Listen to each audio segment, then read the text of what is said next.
¿Están los ponentes del día de hoy? Sí, aquí andamos, profe. Andamos. Está interesante su tema. Bueno, todos los temas son interesantes. De hecho, no les ha ido tan mal, yo creo. Pienso, me imagino, en las expos. Todos han rayado el 10, entonces no pueden bajar el nivel. Prohibición de autos sí va muy dirigido al entorno ecológico, muchachos. No va dirigido a ese entorno. Sí, sí. O va al entorno de competencia. Está más Al bien cambio dirigido al... climático. Sí. Entonces, que es parte de lo que, si mal no recuerdo, mi cuate Obrador prometió que México va para allá y vamos a ser casi un país libre. Digo, el verde en el 2000, no sé qué, no quiero mentir en la fecha, pero creo que dijo 2040, gracias a todo lo que ha hecho para que tengamos tecnología verde en el país. Escúchese con un poco de sarcasmo, pero muchos creen que es tendencia, una tendencia tipo moda, pero ya hay muchas reuniones de ecologistas de los mismos países que están perdiendo su parte ¿cómo le queremos llamar? Bueno, es que en totalidad es todo su ambiente ecológico y la está repercutiendo muy fuerte y además, pues bueno, es un avance en la parte de la industria. Vamos a ver cómo repercutiría, supongo, esa prohibición en la parte de la Unión Europea. Espero que sí vaya dirigido al entorno económico sobre todo y sí es un impacto fuerte según mis datos diría el famoso, pero pues ya está para compartir muchachos si quieren, si gustan y pues cuando quieran empezar adelante.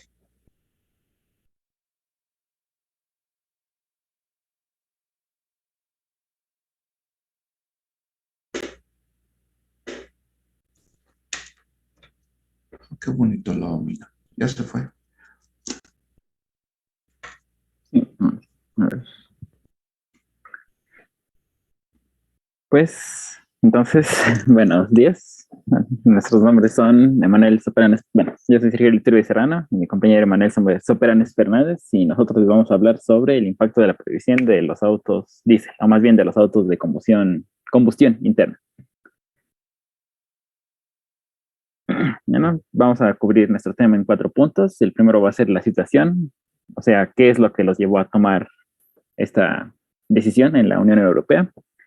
Después vamos a hablar sobre los posibles efectos que esto podría tener. Después vamos a hablar un poco sobre los obstáculos que esto se enfrentaría. Y al final vamos a hablar un poco sobre qué acciones están tomando al respecto del resto del mundo. Bueno, primero vamos a tratar primero sobre los motivos que los llevó a tomar esta decisión.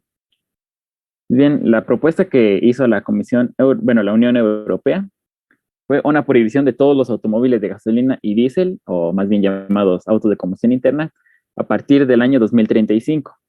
Y bien, obviamente, esta es una decisión muy grande la cual tomaron. De hecho, esto podría cambiar el panorama automovilístico total. Y eso sería incluso, este cambio ocurriría básicamente en un instante. ¿Por qué sería eso?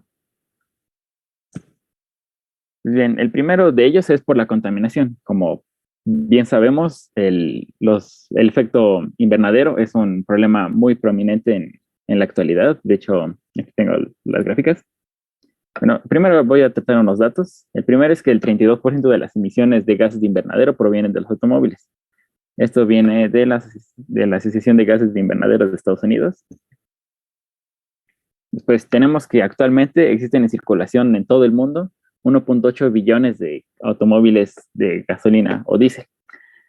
Y por último tenemos que el 3.82% de ese promedio, de ese ingreso es el promedio de dinero que se gasta el mexicano promedio en gasolina. Y si bien esto puede al inicio no parecer mucho, si lo vas acumulando a través de los años, a través de toda su vida, acaban gastando una cantidad, pues uno pensaría impresionante en pura gasolina, y eso es sin tomar en cuenta los gastos que tienen los coches en sí, y obviamente un coche no te va a durar toda tu vida. Bueno, usualmente no te dura toda tu vida, tienes que comprar más de uno. Entonces, son muchos gastos pequeños que se van acumulando y al final pueden tener una repercusión muy grande sobre la economía de la persona. Y en cuanto al número de vehículos que existen, pues esto es directamente proporcional a la cantidad de personas que tenemos, porque pues, como bien sabremos, somos muchísimas personas en el mundo y vamos a ir aumentando. La verdad no mostramos señales de ir parando de cuántas personas somos, entonces este número solo se espera que vaya aumentando de manera exponencial con toda la gente que sigue, digamos, llegando al planeta. Entonces, como mencioné, todo esto gira en torno de la gasolina, porque pues, obviamente los coches de combustión interna usan principalmente gasolina. Pero para entender primero muy bien por qué la gasolina es el problema, entonces hay que hablar de sus diferentes procesos hasta que llega digamos, a nuestro vehículo.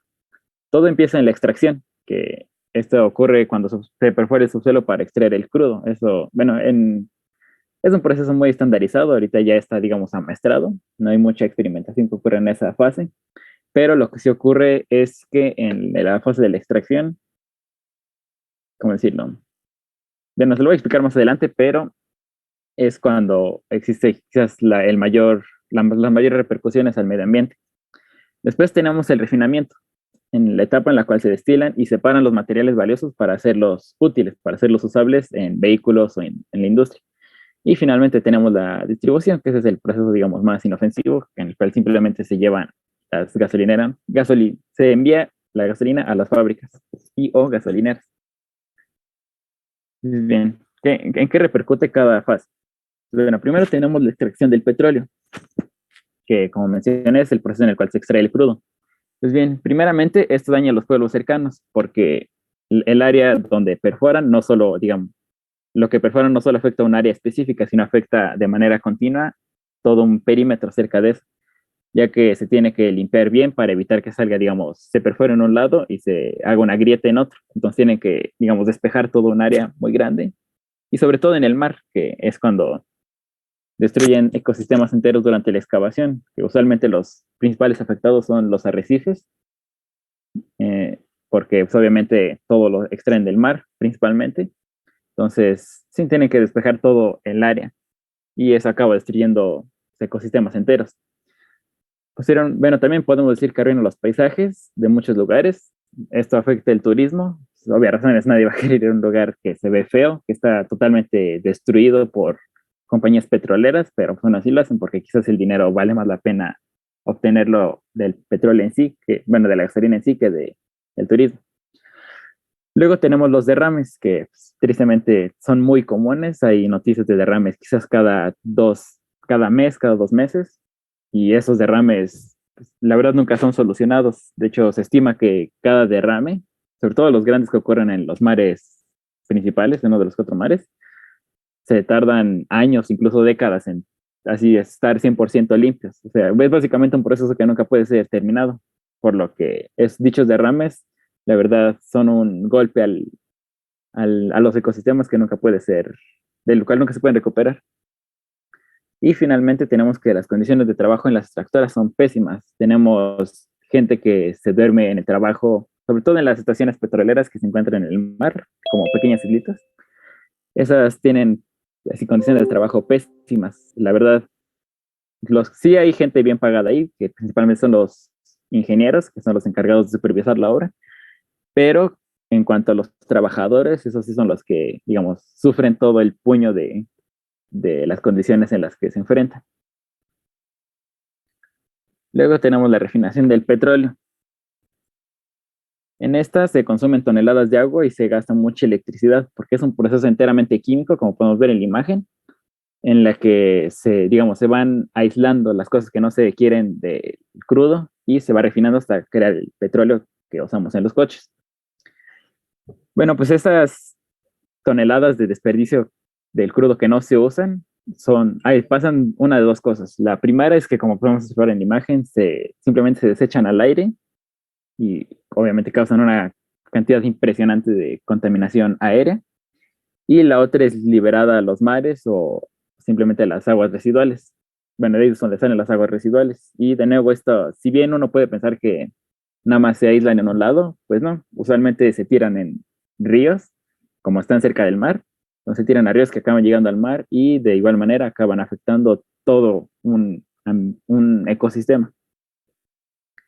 Y también en esta fase, como también es muy común escuchar en las noticias que ocurren accidentes en refinadoras.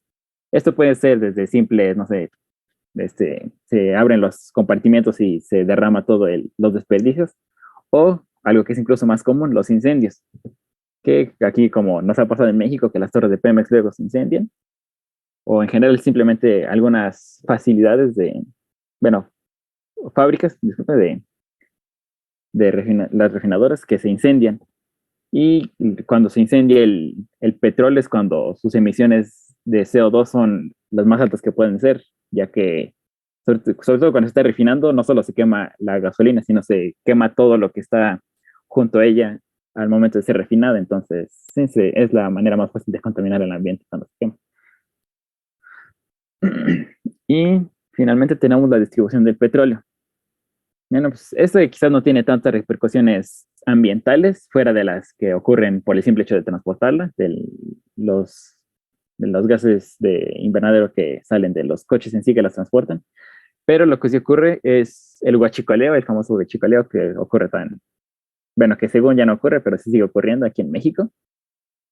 Y obviamente esto es un golpe muy grande, no solo para las compañías, de hecho usualmente no lo es para las compañías, pero sí es un golpe para las comunidades locales que lo distribuyen y los distribuidores en sí.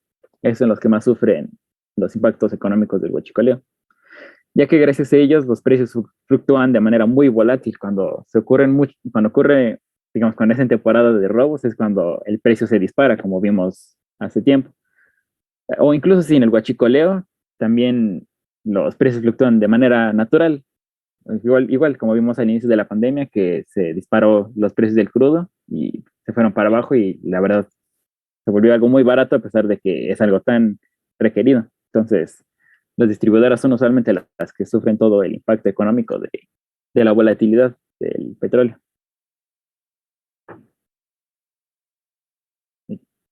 Bueno, otra de las razones por la cual se tomó esa decisión es la independencia energética. Bueno, esta independencia energética surgió a raíz de los oligopolios que existen actualmente en la industria, pues, de gasolinera. Bueno, recordemos que un oligopolio se refiere a el sistema en el cual muy pocas compañías tienen casi todo el poder. Es similar a digamos, una, a un monopolio, pero de varias empresas, pero muy pocas, que son las que tenemos en pantalla. Y como podemos observar, pues la mayoría de ellas son o del Medio Oriente o de Estados Unidos, ya que ellos controlan la gran mayoría del territorio donde es extraído el crudo, y no solo eso, sino también controlan las distribuidoras. Entonces tienen, digamos, un círculo cerrado de distribución y extracción. Y a veces hasta de refinamiento, aunque las refinerías usualmente son más abiertas a la competencia, pero la entrada y la salida están totalmente controlados por ese número tan pequeño de empresas. Bueno, ¿cuáles son las barreras de entrada que tiene esta industria? Bueno, podemos comenzar con los costos de inicio, que son muy altos, ya que, pues, de nuevo, son muy pocas, son áreas muy determinadas en las cuales se puede extraer el crudo. Entonces, el costo de entrada es muy, muy alto, y eso hace que muy pocas empresas quieran tomar el riesgo, ¿no? Porque dicen, no, pues es muy caro entrar. E incluso, ya que entran, existe el uso de tecnología patentada. Esto significa que sí, cada compañía tiene su diferente manera tanto de extraer como de refinar y a veces hasta de distribuir, pero obviamente son, digamos, secretos de empresa. Entonces, se vuelve tecnología patentada que solo ellos usan.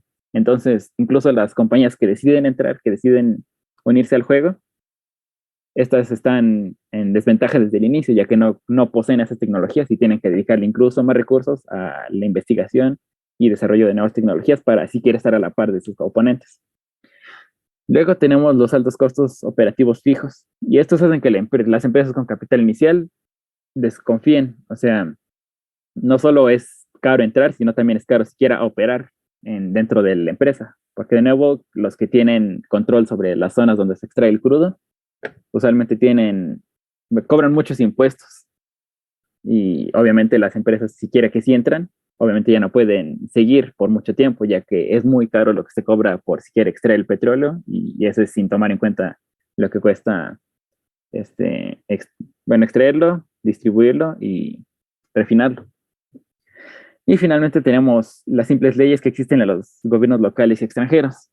Pues obviamente, sobre todo en el panorama actual, donde ya es un tema muy urgente de resolver, el cambio climático, pues ya se han impuesto muchas leyes, sobre todo pueden ser los tratados de Kioto, que es el más famoso que ocurre aquí en América. Y estas leyes obligan a las empresas a reducir a cierto punto muy específico sus emisiones de CO2. Entonces, no solo tienen que dedicarle mucho tiempo a la investigación, bueno, a la entrada y a la investigación, sino que también tienen que dedicarle muchísimo más dinero a regularse a sí mismos, a ser lo más eficientes posibles, gastando la menor cantidad de tiempo y generando la menor cantidad de emisiones. Entonces, con todos estos puntos en mente, podemos observar por qué se ha formado el oligopolio que tenemos ahorita, porque las empresas que fueron afortunadas para entrar cuando apenas estaba creando, digamos, el boom del petróleo son las que ahorita siguen en pie. Y el ingreso de nuevas empresas es prácticamente imposible. Por eso es que se ve como un mercado más competitivo el mercado de los coches eléctricos, porque ahí simplemente puedes tener, con que tengas y dinero, baterías y en general todos los materiales necesarios, ya con eso es suficiente para que puedas entrar al sector, mientras que en este sector la verdad es básicamente imposible.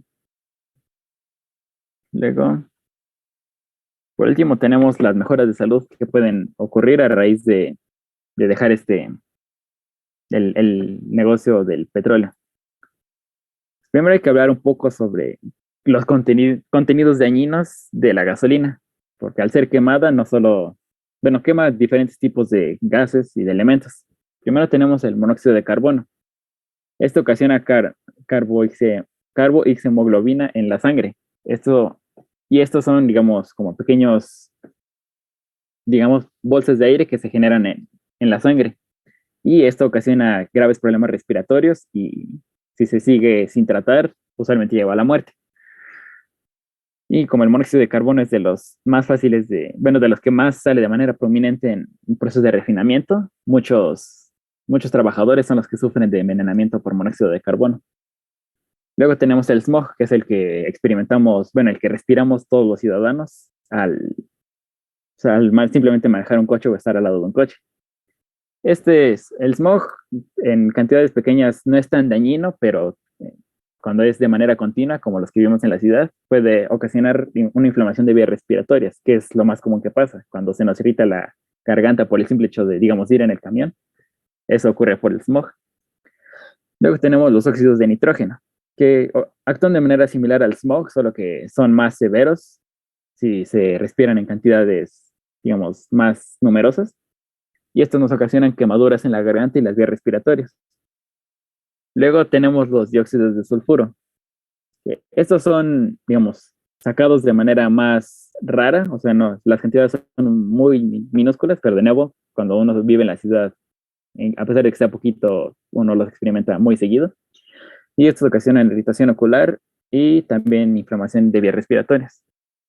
Luego tenemos quizás las últimas dos, que son las más dañinas. El primero son el formaldehído, que está directamente relacionado al cáncer, o sea, es uno de los principales componentes que causa cáncer en los pacientes. Y tenemos el benceno, que este es el que más afecta a los niños, desafortunadamente, que nacen en la ciudad. Puede ocasionar desde leucemia hasta muertes prematuras en ellos. Aquí tenemos más datos. Primero que en cuanto al benceno y en general a todos los gases que son sacados, ocasionan al menos 20,000 muertes prematuras al año. Estos son causados por monóxidos de carbono y óxidos de nitrógeno, aparte de los otros que ya mencioné. Y también tenemos 22,000 muertes ocasionadas por emisiones de vehículos. Obviamente estas 22,000 muertes pueden ir de rangos muy altos, puede ser desde la simple inhalación de smog hasta el envenenamiento continuo que ocurre por sobreexposición a ellas. Y finalmente se tiene que, en promedio, cada tanque de gasolina quemado cuesta alrededor de $18 en gastos médicos y climáticos.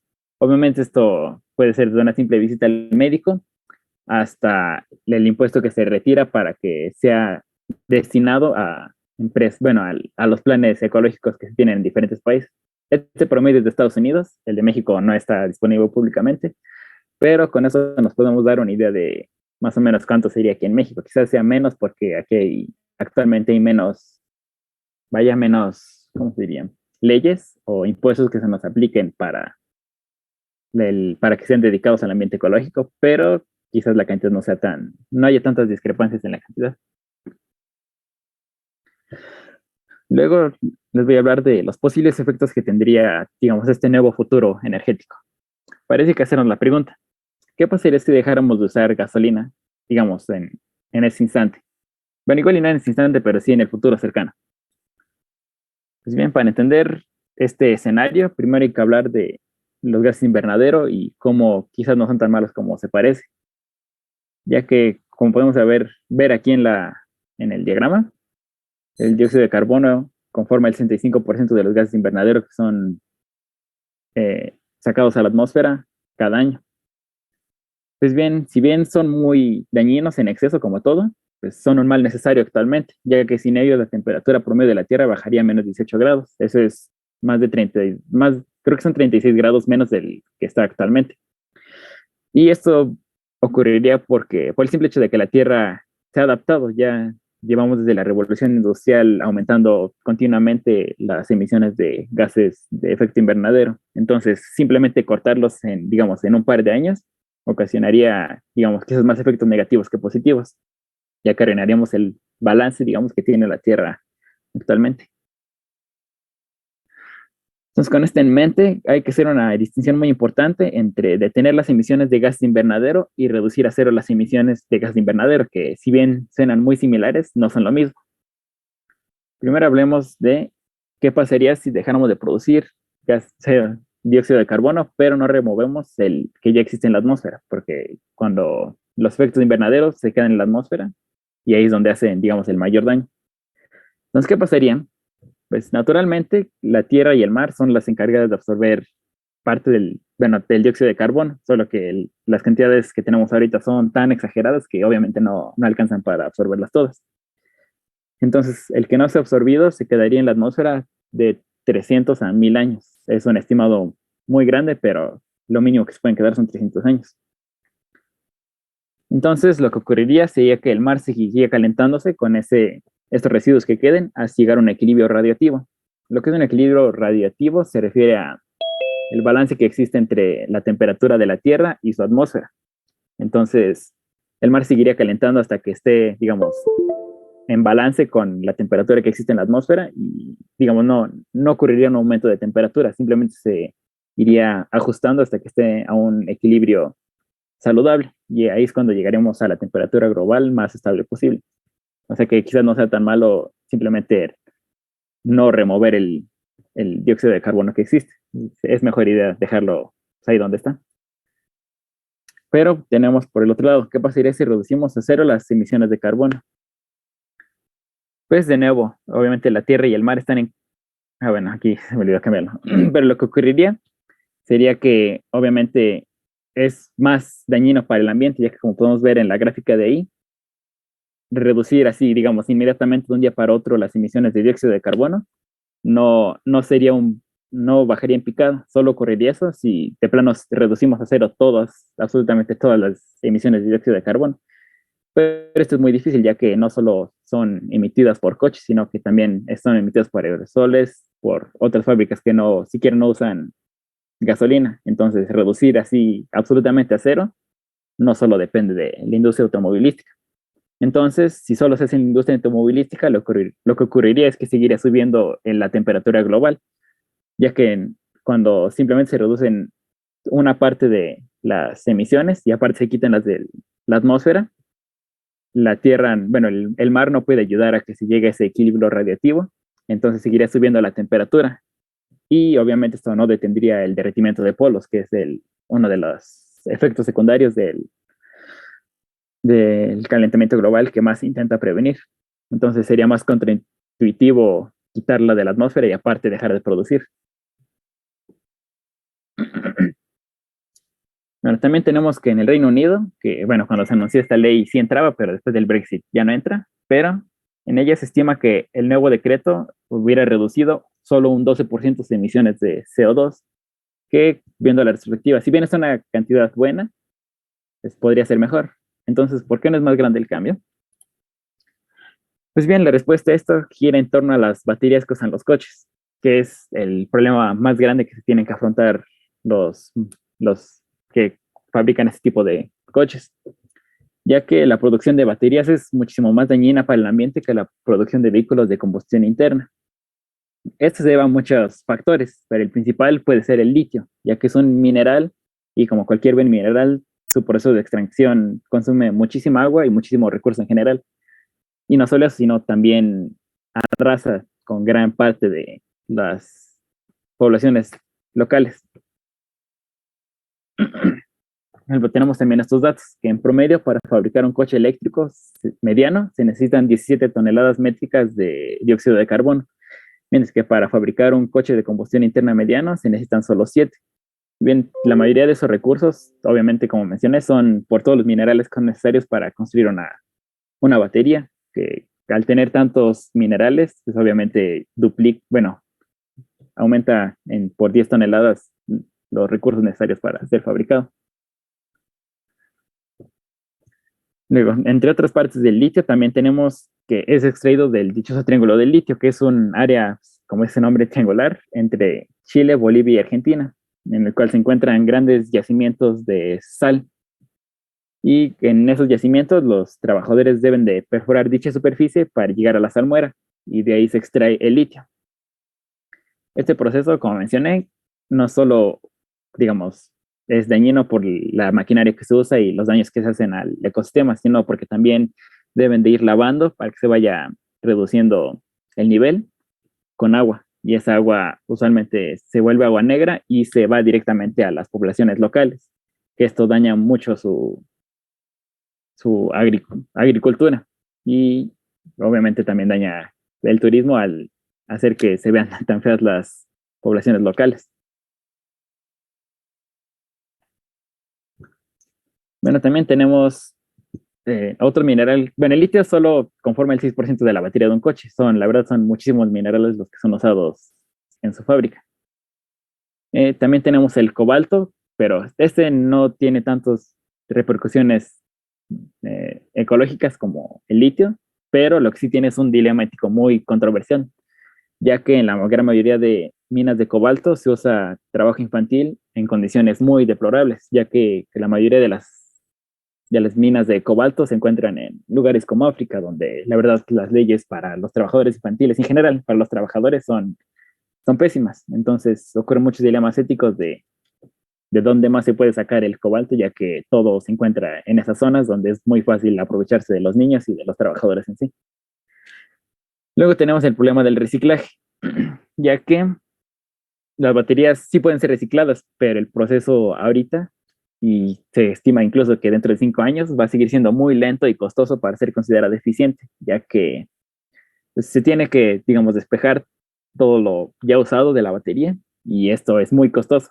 De hecho, por eso actualmente, incluso para reemplazar baterías de teléfono, es muchísimo más recomendado dejarlas en un lugar o tirarlas y simplemente comprar una nueva, porque reciclarlos es muy difícil y muy costoso. Y finalmente tenemos la cuestión del almacenamiento, ya que toda batería de litio, bueno, que contiene litio, es muy volátil, puede reaccionar ante el más mínimo cambio de temperatura. Y esto ocurre ya sea que esté totalmente llena, totalmente útil, o incluso las que ya no sirven, las vacías. Ambas son muy reactivas. Entonces, dejarlas, digamos, apilar todas y ponerlas en una bodega sería una decisión muy, muy tonta, pues, ya que, de nuevo, son muy volátiles y se tiene que controlar y aislar cada batería en un lugar diferente. Entonces, el problema no solo del espacio, sino del costo de almacenamiento es muy grave. Entonces, no simplemente las puedes guardar y esperar a que se reciclen. Debes de tenerlas en constante rotación. Sergio, vamos y regresamos. Se acabó esta primera parte. Sí. Por favor. Ok, profe.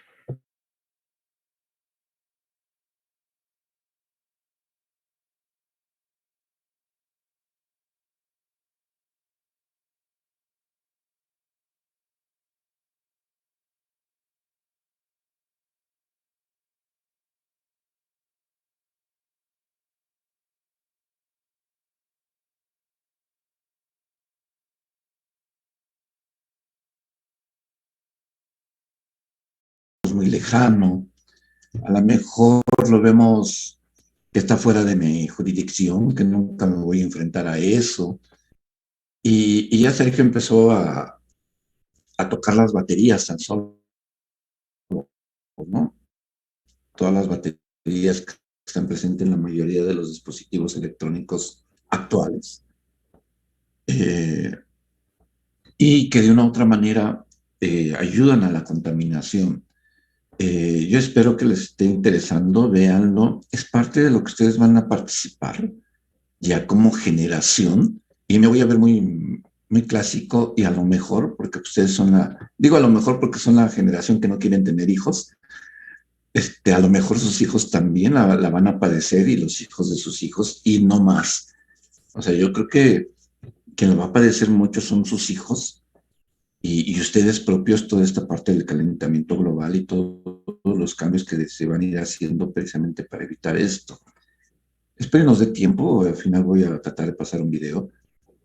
Un resumen de un video, es un documental, no, o no sé si lo tengan, o como dicen, si en lo mientras Operanes lo busca, que es el resumen de una verdad incómoda, está en YouTube. ¿Cómo, Digo, cómo, para que cómo? una verdad incómoda es de un vicepresidente y hay un resumen que podemos ver 3, 4 minutos nada más al final.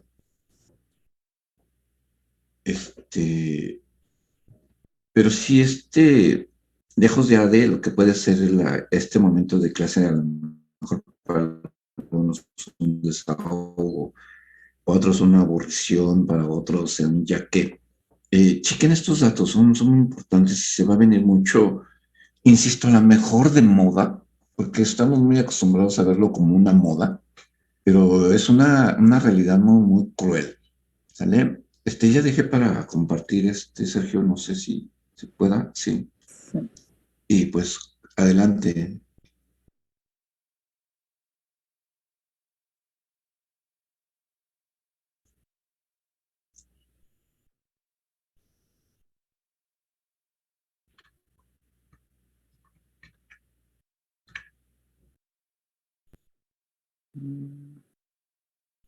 Bueno, pues ya lo dejo con mi compañero para ver los obstáculos que hay en esta propuesta.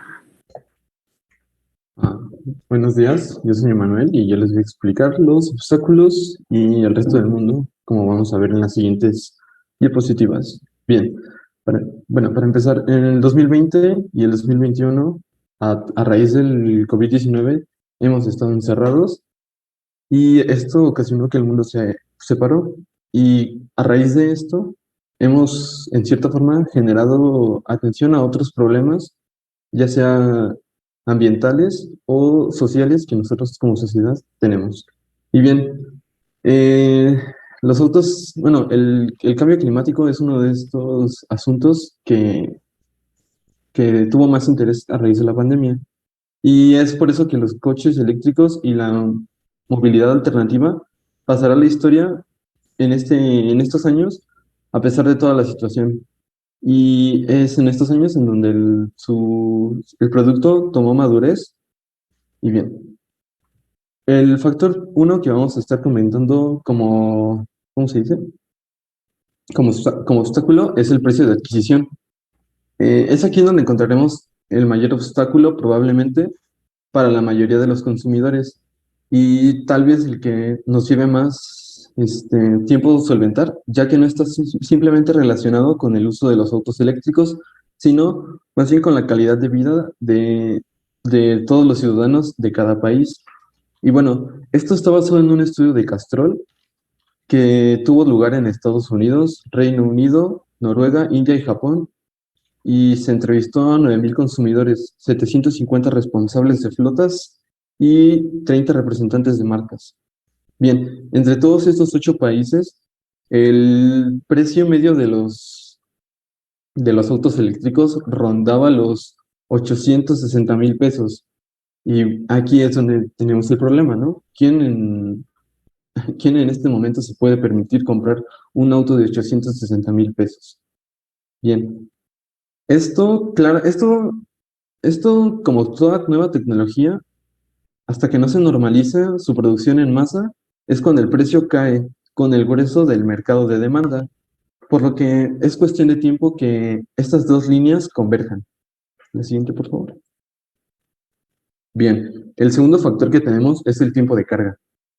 Para la mayoría de los consumidores, para usar un carro de estos, lleva una autonomía de entre 500 y 1,000 kilómetros, perdón.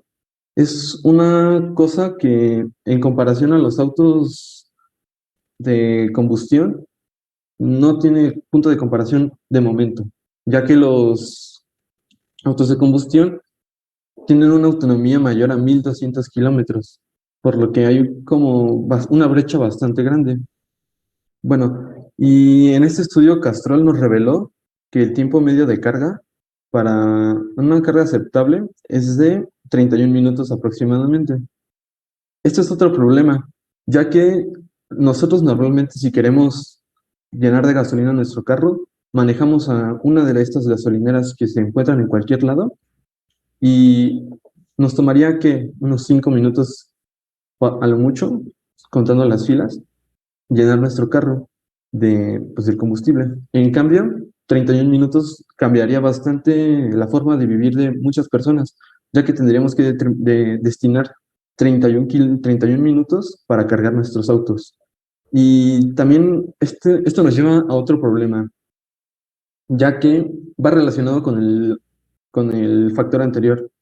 Debido a que el costo de estos autos es muy elevado, el consumidor no quiere arriesgar a comprar un auto eléctrico y no encontrar un punto de recarga. Porque sí, en México existen 292 puntos de carga alrededor del país.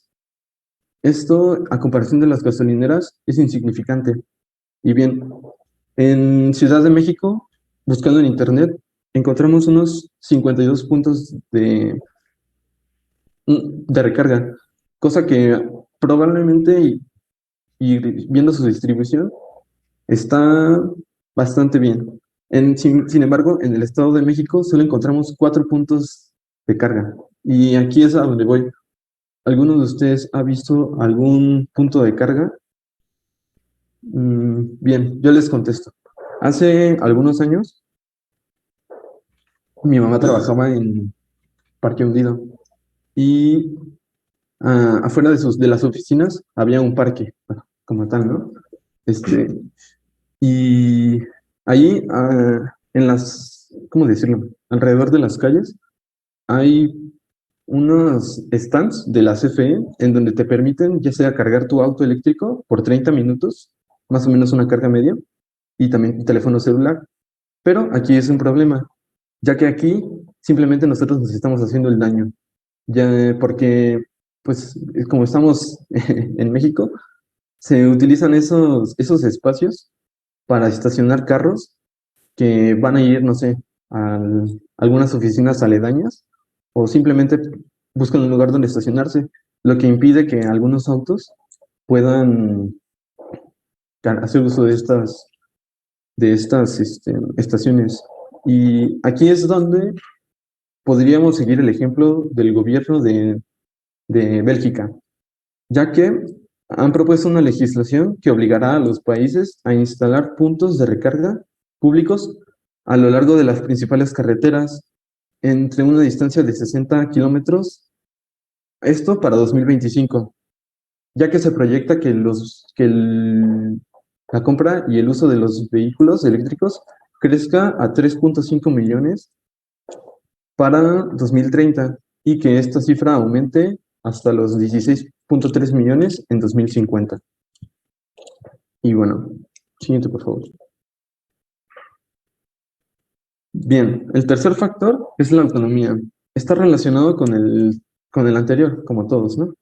Y bien, viendo que los autos de diésel tienen una autonomía mayor a 1.200 kilómetros, que están muy lejanas a lo que los autos eléctricos pueden ofrecer, esto nos da una gran brecha entre lo que puede usar. La autonomía es la cantidad de tiempo que puedes usar un auto. Pero aquí también es otro posible punto a favor de los autos eléctricos, ya que de verdad, ¿quién en su sano juicio usa 1.200 kilómetros de auto diario? Nadie. Bueno, no creo. Y el estudio nos revela que aproximadamente el usuario usa 469 kilómetros de autonomía diario. Y, bueno, no diario, más bien, usa esa cantidad a lo largo de una semana. Y que no debería faltar mucho para que los autos eléctricos puedan llegar a ser asequibles a esta cifra. El siguiente, por favor.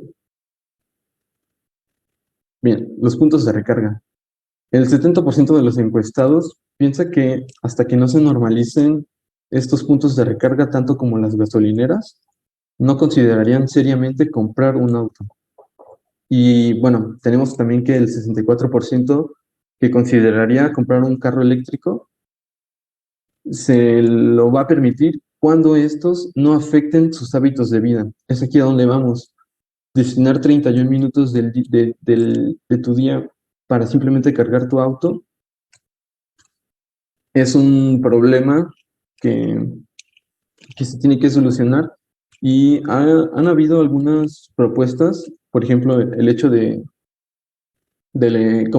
tratar de llegar a un dispositivo que sea como una batería celular, pero no en el mismo tamaño, que sirva como para cargarlo. O también poderlo cargar desde tu casa. Pero, bueno, y esto nos ayudaría a que el usuario promedio se, se, ¿cómo se dice? Se decida a poder comprar un carro de estos. La siguiente, por favor.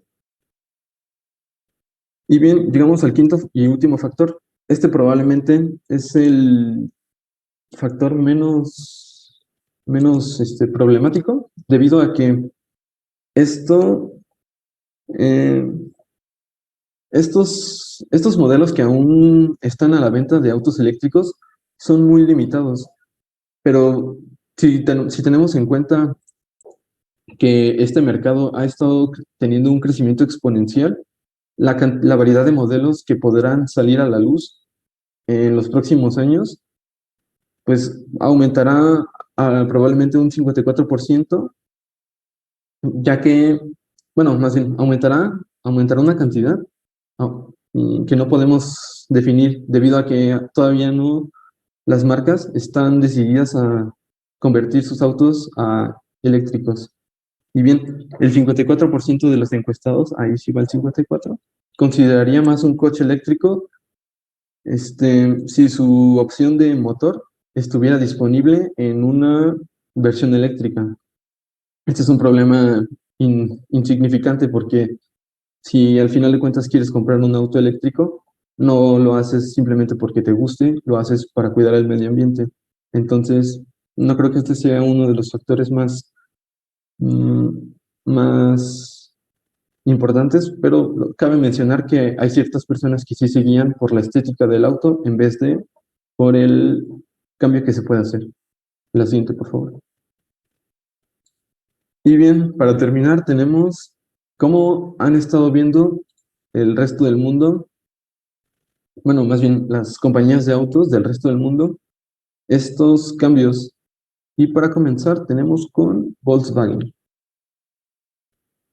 Bien, en Volkswagen se enfrentan al reto bueno, como todas las empresas, a uno de los mayores retos en la historia de su empresa y también al de su desafío, debido a que los acuerdos de París, ellos plantean reducir las emisiones de carbono neutro para 2050 y para lograrlo han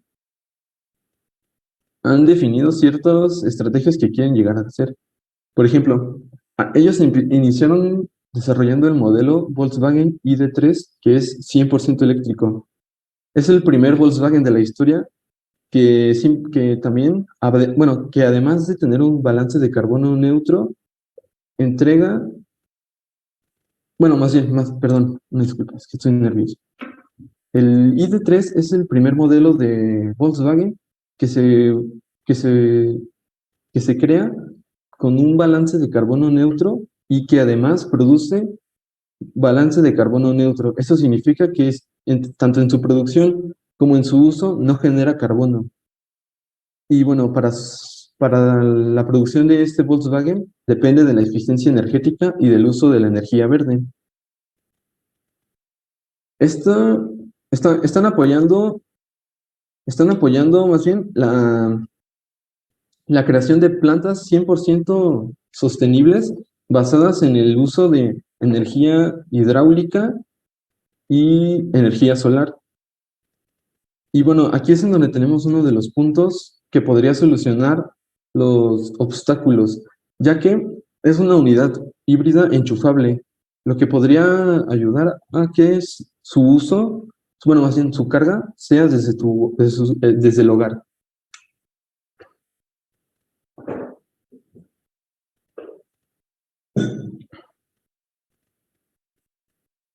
Bien, esto también nos provee viajes económicos, ya que el consumo de energía no es tanto, ya que bueno, su sistema está basado en la energía cinética almacenada en la función del desplazamiento. La sensación de estos autos al conducirlos son cómodas y ágiles y debido a que tienen manejo asistido, su conducción es fácil. Bien, también otra de las acciones que ha estado tomando Volkswagen es la optimización en su cadena de suministro. Quieren impulsar el uso de la electricidad verde, los materiales reciclados en la cadena de suministro ascendente y que esto a su vez es una tarea de sus subproveedores, son los que les proveen las partes y los componentes de sus autos. Por ejemplo, ellos han estado estipulando a los proveedores que deben utilizar electricidad verde, que producen con las células de sus baterías. También consideran que la compensación de las emisiones de carbono mediante los proyectos certificados de protección es una medida inmediata para compensar las emisiones inevitables y un paso en el cambio hacia un futuro de las cero emisiones. La siguiente, por favor.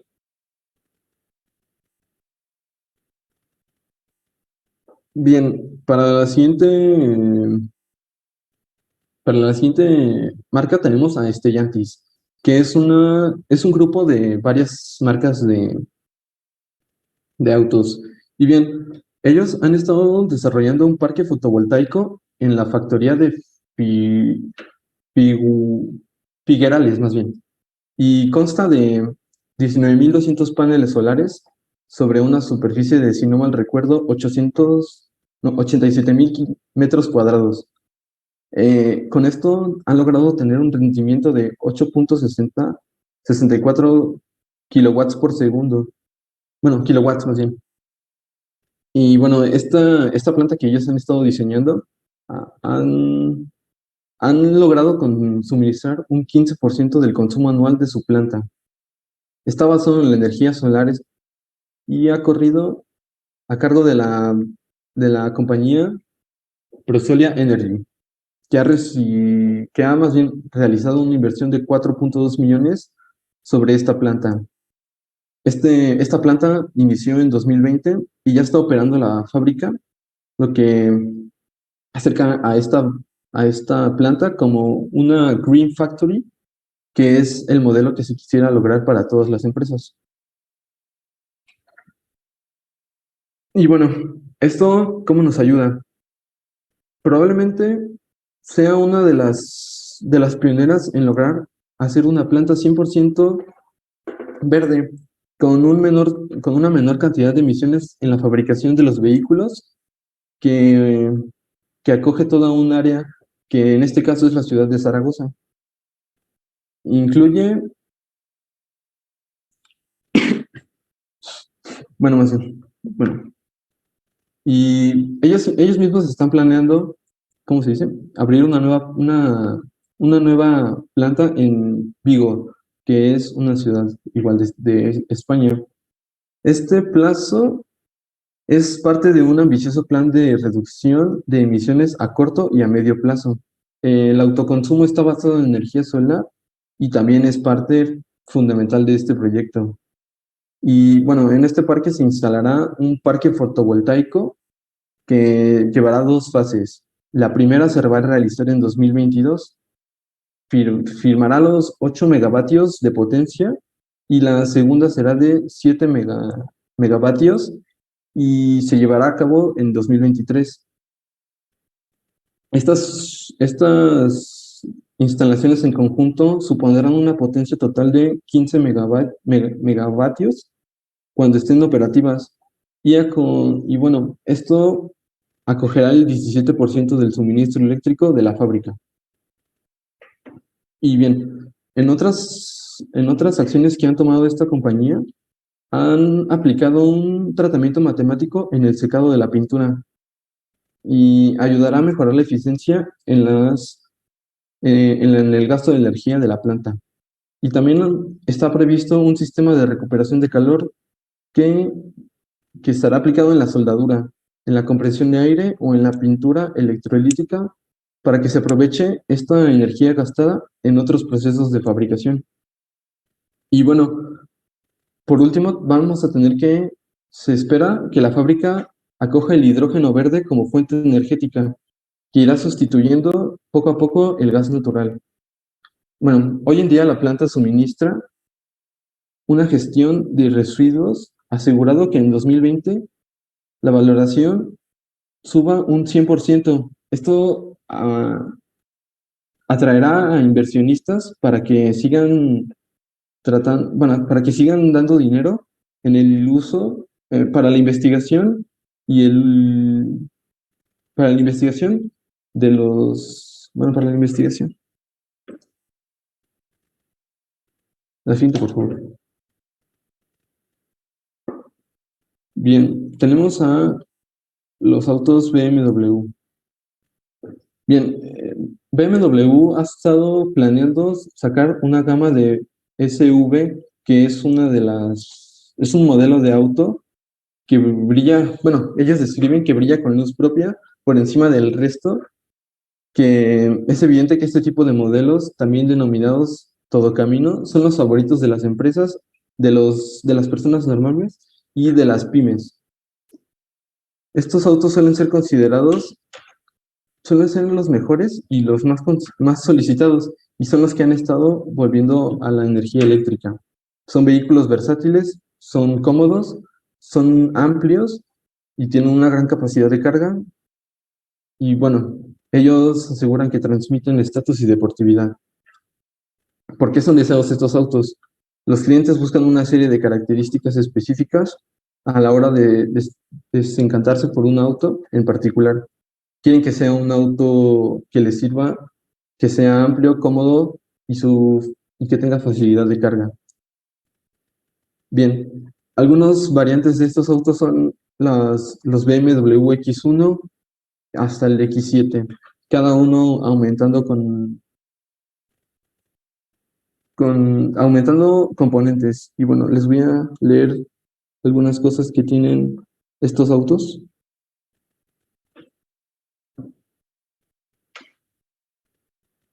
Bien, estos autos, ya como la mayoría, se manejan a través de aplicaciones. Entonces, la búsqueda de los puntos de recarga se va a hacer más fácil. Bien, los valores de rendimiento del combustible y emisiones del CO2 están basados en el ciclo S y han estado siendo estudiados con estos ciclos, lo que ha demostrado que ¿cómo se dice? Que sus emisiones han sido las más bajas del mercado, lo que posiciona a BMW como una de las marcas más avanzadas para su uso, más bien para su venta y su comercialización en estos autos, lo que probablemente les dé una mayor ventaja. Por contraparte, también tenemos algunas otras marcas como Tesla, que ya de por sí son pioneras en este mundo de los autos eléctricos. Pero como, como toda marca de autos especializada solamente en eso, los precios de sus autos son altísimos. Y bueno, el que sigue, por favor. Bueno, todas estas propuestas han de ser, ¿cómo se dice? Han de ser revisadas por la Unión Europea y también por su Parlamento. Esto debido a que la Unión Europea propuso un recorte del 55% de las emisiones de CO2 para el año 2030 respecto a los niveles de este año. Y el objetivo actual de la reducción es del 37,5% de las emisiones del CO2. Y bueno, esta comisión también propuso el valor utópico del 100% de las emisiones del CO2 para 2035. Esto quiere decir que imposibilitaría la venta de nuevos vehículos impulsados por combustibles fósiles en los 27 países que constan la Unión Europea. Eh, Esto debido a que la ciencia nos dice que tenemos que reducir las emisiones a la mitad para el 2030. Y bueno, la solución más sencilla que se les ocurrió es deshacerse del motor de la combustión interna. Y bueno, cabe recalcar que estas acciones probablemente parezcan radicales, pero debido a que no tenemos un hecho que preceda el cambio climático, no podemos saber si es lo correcto o si es muy apresurada esta decisión. Por ejemplo, para poner un contraste, las guerras las conocemos y conocemos también sus efectos. Hace algunos años salía algún dictador lunático de Medio Oriente y ¿qué pasaba? Actuábamos automáticamente, ya que sabemos que si una de estas personas consigue el apoyo de muchas personas o el control de varios países, se puede desatar un conflicto mayor. Pero debido a que no ha habido un cambio climático pasado, no podemos decidir ni aseverar lo que nos va a pasar en el futuro. Por lo tanto, hay que cuidar el ambiente. Y ya.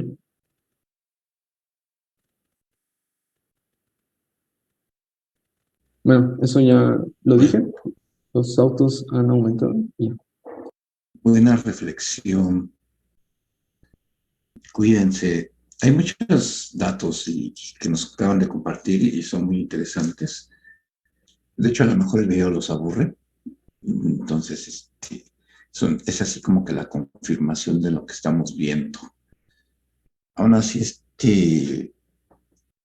aprovechando que ya se fueron muchos, déjenme pasar lista otra vez, por favor. Bárcena, si está. Bárcena. Presente. Gracias. Bustillos. Presente, profesor. Gracias. Contreras. No está. Cruz Medrano. Presente. Gracias. Llegó Débora. Llegó Domínguez Colmenares. Ok. Feliciano Catitlán. Presente, profe. Gracias. Fernández Villar. Presente, profe. Gracias. Llegó Gamis. Ya se fue. Garcés Rodríguez. Presente. Gracias. García Hernández. No se oye, pero sí te vi. García Méndez. Presente. Gracias. Guerrero Camacho. Presente. Brenda. Sigue. Presente. Gael Hernández. Presente. Gracias. Iturbide. Presente. Tenemos que se vaya. Jaime Velasco. Presente. López Velázquez. Presente, profe. Gracias. Martínez Mejorada. Presente. Maya Favela. Presente, profe. Vázquez Mariano. Presente, profesor. Gracias. Monroy. Presente, profe. Montes Ruiz. Presente, profe. Ochoa. Presente, profe. Gracias. Peralta Macario. Presente, profe. Reyes Quesada. Presente, profe. Rodríguez Pedraza. Presente, maestro. Gracias. Ceballos. ¿Dijo Serrano, perdón? Perdón, sí, Serrano Ceballos. Ah, va. Presente, presente. Gracias, me equivoqué, perdón. Silva López. Silva. El otro que nos abandonó. Sí. Soperanes. Presente. Ahí está. Y Vega. Ahí Presente. está Vega. Gracias. ¿Nos dará tiempo? ¿Cuántos son? Sobra. 8 minutos. Bueno, nos dejaremos el video para otro. Hay más cuestiones de ecología. Les agradezco su exposición, muchachos. Muy bien, muchos datos. Lástima que se me ponen nerviosos, no sé por qué. Aprovechen el Perdón, profe, anonimato. es que bueno, el frío y que no he expuesto en toda la pandemia, no, me falló. Espero que no afecte a mi compañero, pero pues, una disculpa. No, sí lo afectas. Sí, sí, sí. Ay, perdón. Estoy disfrutando esto. No, está bien el problema. Se entienden muchas cosas. Yo los veo el lunes. José Antonio creo que sí va a tener va a ser solito definitivamente. ¿Sí, José Antonio? ¿Mande, profesor? Ya le toca solito el lunes, entonces. Ah, sí, ya está lista la presentación. Ya estoy listo mentalmente. Sí, ya está listo. Vientos. Y un tema muy interesante, que ya viene el impacto económico de la inteligencia artificial. No me lo pierdo. Entonces nos vemos el próximo lunes. Desayunen rico. Cuídense mucho, muchachos. Hasta luego, Gracias, profe. maestro. Hasta luego. Profe, igualmente. Nos vemos. Bonito fin. Igualmente, ¿eh? No tomen mucho. No prometemos nada, profe. Bueno, está bien, inviten por lo menos, caray. Vale, Profe. listo. Nos vemos en la tarde. Ay, sí. Profe, ¿Qué pasó? sí dije presente, No, ¿verdad? Alex, no. No, Pues sí, no sí sé, dije. pues tú eres el que dice, ¿yo qué? Es que no me acuerdo si sí lo prendí mi micrófono o no. Bueno, pero no, sí lo prendí. Sí, estaba prendido. No, sí me acuerdo. Entonces, ¿cuál es la duda, Alex? Era esa, pero no me acordaba. Es que luego se me